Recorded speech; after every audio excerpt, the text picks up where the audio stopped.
Algumas histórias parecem estranhas demais para serem inventadas. Outras, assustadoras demais para serem ignoradas. O que você vai ouvir agora nos foi enviado por alguém que jurou ter vivido cada detalhe do que está prestes a ser contado. Se é verdade ou não, cabe a você decidir. Mas se for, reze para nunca cruzar com algo parecido. Essa é a história de A Vila que Ninguém Pode Deixar. Tudo começou com uma viagem. Um jovem chamado Henrique, de 19 anos, resolveu aceitar um convite de um amigo da faculdade para visitar os avós em uma vila distante no interior de Minas Gerais. Segundo o amigo, o lugar era pacato, com pouco mais de 100 habitantes, mas extremamente acolhedor. A proposta era passar um final de semana longe da cidade, desconectado, imerso em natureza e silêncio.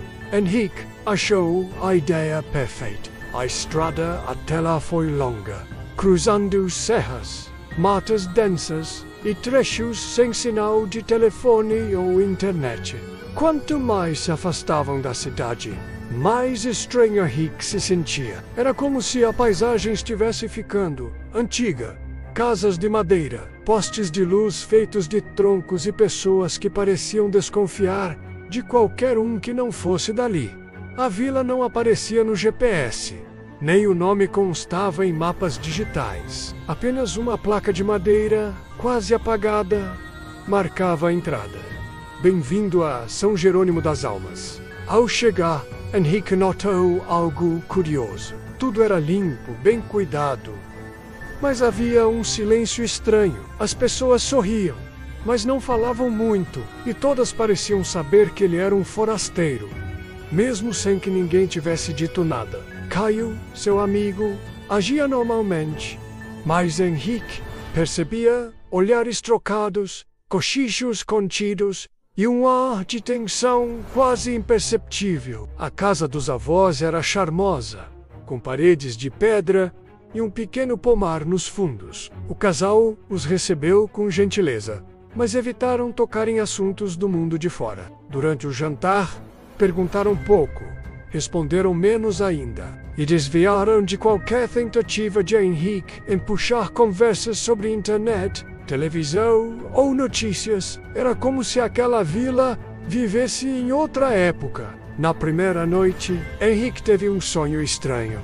Ele estava em uma rua da vila, sozinho. As casas estavam vazias, as janelas trancadas. De repente, uma mulher apareceu no fim da rua, com um vestido branco sujo e o rosto coberto por um véu.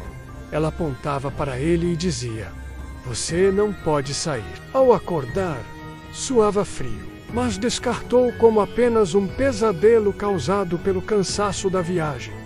No dia seguinte, decidiu explorar a vila. Caminhou pelas trilhas ao redor, conversou com algumas crianças que jogavam bolinha de gude e observou um grupo de idosos reunidos na praça.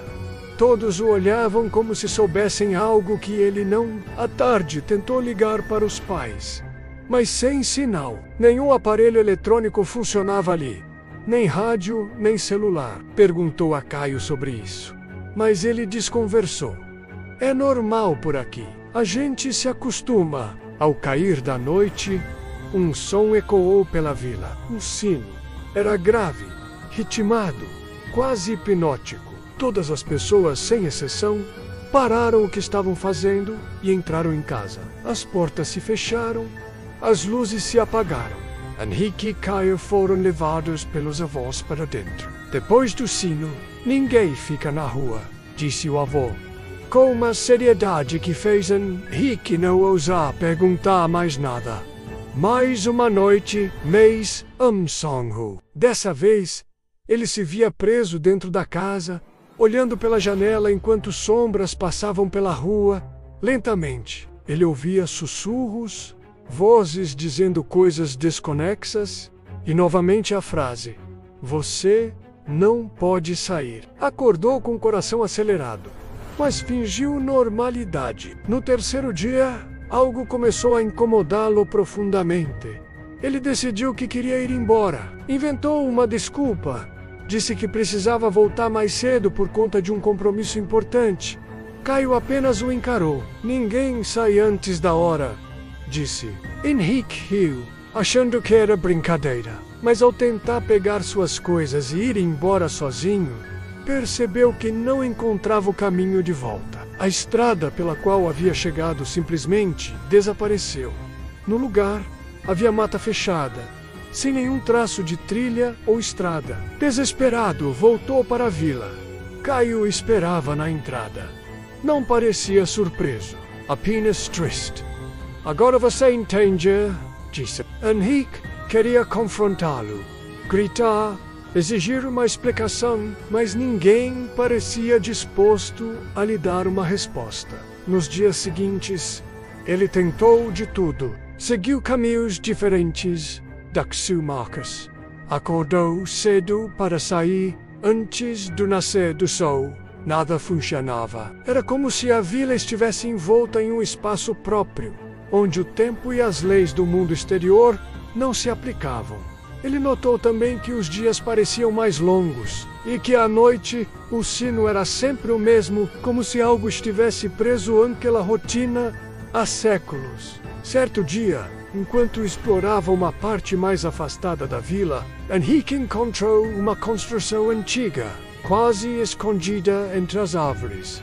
Uma capela abandonada. Ao entrar, sentiu um frio intenso. As paredes estavam cobertas por símbolos estranhos, desenhos rudimentares de olhos, mãos e figuras com rostos apagados. No altar, uma inscrição em latim que mais tarde ele tentaria traduzir como "aos que ousarem partir". Resta apenas o esquecimento. Na capela havia também um pequeno livro, um diário, escrito à mão, com páginas desgastadas. Relatava histórias semelhantes à dele.